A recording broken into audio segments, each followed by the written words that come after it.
Dave from the Redneck Garage. Well, FedEx Home was here. They just dropped off a rough country lift kit, body lift kit, and frame repair pieces for the TJ project.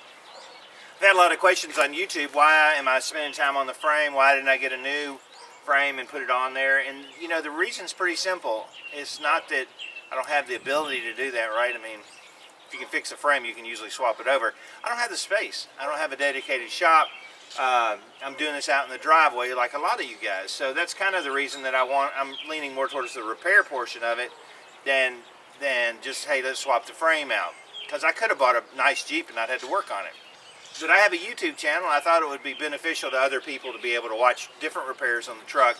And you know what? Dang, I enjoy doing it. So that's where we're at with the Jeep. One thing to remember is this is a $1,500 Jeep. That's what I paid for it. I knew going in that the motor was bad, and everything else after that is kind of a crapshoot to see what's bad. As far as repairing the frame, I believe this repair will keep it going at least 10 years, maybe longer than that, without doing a frame swap. Somewhere down the road I may do a frame swap on it, but I'm limited on that space. So kind of where we're at. Got new brake parts coming in. I've got some patch panels. That's going to be exciting to show you this place to get patch panels that I found is really super cool for Wranglers. They have YJs and TJs for doing the body work on them. So that's where we're at. Let me just give you a couple shots of where we're at on the truck and what my plans are for it, because that's kind of fun. So as you can see, I've got the body lifted up about 4 inches off the frame to do the frame repairs. And once I did that, I could see that this back portion was really rusted. Now, I could do patch panels and do a lot of different things to fix that, but I'm decided to go more of like an easy route. I've got a whole new tailgate that goes across the back. I ordered a used cross member that goes underneath the tailgate from Ray's Wranglers on eBay for about $100. And I've got 2 patch panels that weld in for the 2 corner sides. So that's super cool. That's just going to be all new metal in there. That's going to strengthen up the body supports and everything, and I don't have to worry about trying to patch or weld or anything like that. It's going to be a huge time saver.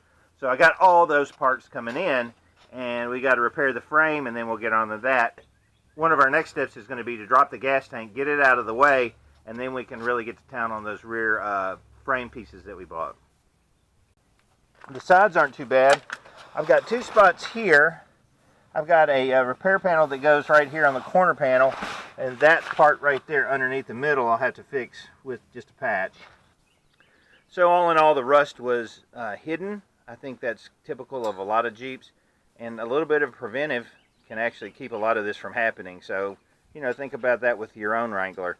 But when we get done, it's going to be in really, really good shape, and I'll be able to drive it for many years without having any issues at all. We're getting ready to do brakes. Once we get to that point, got new rotors, pads, shoes, kits, all that stuff. New brakes all the way around. Alright, so as far as our frame goes, these are the safety cap pieces that I've ordered, and man, I'm impressed with these. They are really heavy. I'm putting one on each side of the back corner, because doing one and kind of piecemealing it versus just doing both sides and finishing it up, I'm doing it that way. These shackle supports are really heavy duty, and it'll make it a lot easier to repair that rather than trying to just weld, you know, individual pieces in. So I'm pretty impressed with those. Those are cool. All right, here's the RC 607 body lift kit, and the reason I purchased it, like we talked about before, was because it's urethane rather than just putting a hockey puck on old worn out things. This is just a one-stop, put this on and you're done as far as like all your body mount kits. It's got all the hardware with it. I thought that was interesting. Mitchell B packed this, and if there's anything missing or wrong, contact them. So it looks like they're trying to do something about customer service, making sure that the customer is happy and satisfied. If Jerry had this on his, he wouldn't be so mad. But this is a motor mount kit that increases your angle of the motor as you do a body lift, and it's supposed to help with that. And that was about $50. So about $200 for all new bushings and the motor mount kit, which isn't a lot more than buying new urethane bushings. So I'm pretty happy with that. We're going to be putting this thing on as soon as we get the frame repaired.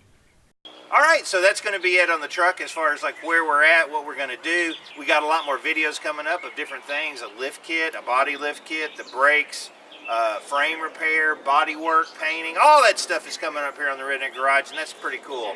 I would like to drive it this summer, though. All right, keep those questions and comments coming. I'm David from the Redneck Garage. Keep turning wrenches.